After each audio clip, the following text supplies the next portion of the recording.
Hey friends, welcome back to our channel. So ஃபைனலாக நமக்கு வந்து மைக் வந்து ரெடி ஆகிட்டு, ஸோ வாய்ஸ் இப்போ உங்களுக்கு க்ளியராக இருக்கும்னு நினைக்கிறேன். நான் போயோ மைக் தான் யூஸ் பண்ணிகிட்ருக்கேன்.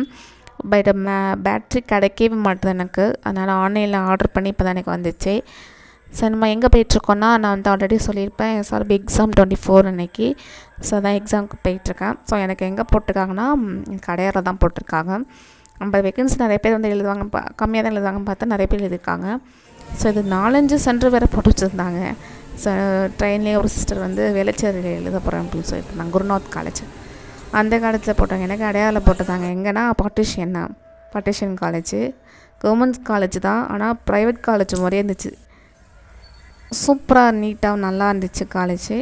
ஸோ அப்படியே பார்த்துட்டு நானும் அக்காவும் வந்தாச்சு. தமிழில் கொஸ்டின் பார்க்கலாம். ஒரு 18 கொஸ்டின் கேட்டிருக்காங்க.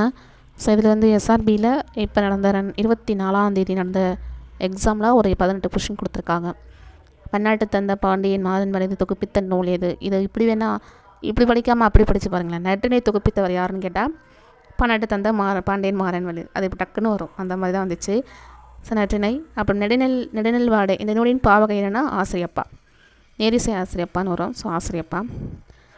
அப்புறம் வந்து தாது தூகு சோலை தோறும் என்னும் கம்பராமாயண பாடலில் தாது என்ற சொல்லின் பொருள் யாது? தாதுனா என்னென்னா மகரந்தம் அர்த்தம். இளைஞர்களுக்கு பகுத்தறிவும் சுயமரியாதையும் தேவை என கூறியவர் யாருன்னா நமக்கு தெரிஞ்சிருக்கோம், பெரியார். பகுத்தறிவு சுயமரியாதைன்னு எங்கே பார்க்குறோமோ அங்கே எல்லாமே யார் வருவார்? பெரியார் வருவார். அடுத்த இந்த கொஸ்டினை பாருங்கள். மாற்றான் தோட்டத்துக்கு மல்லிகைக்கு மனமுண்டு, இளைஞர்கள் உரிமை போர்ப்படையின் ஈட்டி முனைகள் எதையும் தாங்கும் இதயம் வேண்டும் என்ற வாசகங்களுக்கு உரியவர் யாருன்னா அறிஞர் அண்ணா. அடுத்தது நாடகக்கலையை மீட்டெடுப்பதை தமது குறிக்கோள் என்றவர் தெருக்கூத்து தமிழ் கலையின் முக்கிய அடையாளமாக்கியவர் யாருன்னா முத்துசாமி. சனி நீராடு என்பது யாருடைய வாக்குனா இது வந்து ஔவையாரோட வாக்கு. நச்சுப்படாதவன் செல்வம் நடு ஊருள் நச்சு மரம் பழுத்தற்று. இதில் ஓமை உள்ள, அதாவது இதில் உள்ள அணி எதுனா ஓமை அணி. தற்றுன்னு வந்து தற்று அற்று வந்தாலே நமக்கு வந்து ஓமை அணின்னு தெரியும். 1974ஆம் ஆண்டு மகேஷ் விருது யாருக்கு கொடுத்துருப்பாங்கன்னா MS சுப்புலட்சுமி, இவங்க ஒரு பாடகர். ஆசை சினம் டேஸ் என்ற மூன்றும் அணிந்தால் அவற்றுள் வரும் துன்பம் அழியும் அறியாமை.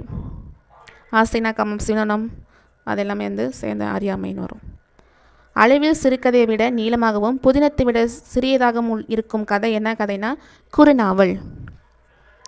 அடுத்தது பகைவரை வெல்லும் கூறிய ஆயுதமாக வள்ளுவர் எதை குறிப்பிடுகிறார்னா பொருள் ஈட்டுதல். தொல்காப்பியத்திற்கு சிறப்பு பாயிரம் பாடியவர் யாருன்னா பாணம் பாரனார். எந்த நூலுக்கு மனநூல் என்னும் பெயர் உண்டுனா சீவக சிந்தாமணி. தண்ணீர் தேசம் என்ற நூலின் ஆசிரியர்னா வைரமுத்து. நனந்தலை உலகம் வளையி நேமியோடு என்னும் முல்லைப்பாட்டு இதில் வந்து நேமி என்னும் சொல்லின் பொருள் எதுனா சக்கரம். வாய்மை எனப்படுவது என்ன? தீங்கு தராத சொற்களை பேசுதல். இரட்டை கிளவி என்பது, இரட்டை கிளவினா என்ன? இரட்டை சொல்லாக வரும், தனித்தனியே பிரித்தால் பொருள் தராது, 2 முறைக்கு மேல் அடுக்கி வராது. இல்லை எது கரெக்டுனா 1 2 மட்டும்தான் கரெக்டு, 3 தப்பு. இரட்டை கிளவினா 2 சொல்லாக தான் வரும், தனித்தனியே பிரித்தா பொருள் தராது, ஆனால் 2 முறைக்கு மேல் அடுக்கி வரும். இங்கே வராதுன்னு கொடுத்துருக்காங்க, அடுக்கி வரும். ஸோ 1 2 சரி, 3 மட்டும் தப்பு. ஸோ இந்த கொஸ்டின் இவ்வளோ தான் கேட்டிருக்காங்க அதில். ஸோ அதான் ஷேர் பண்ணிக்கிட்டேன். தேங்க்யூ.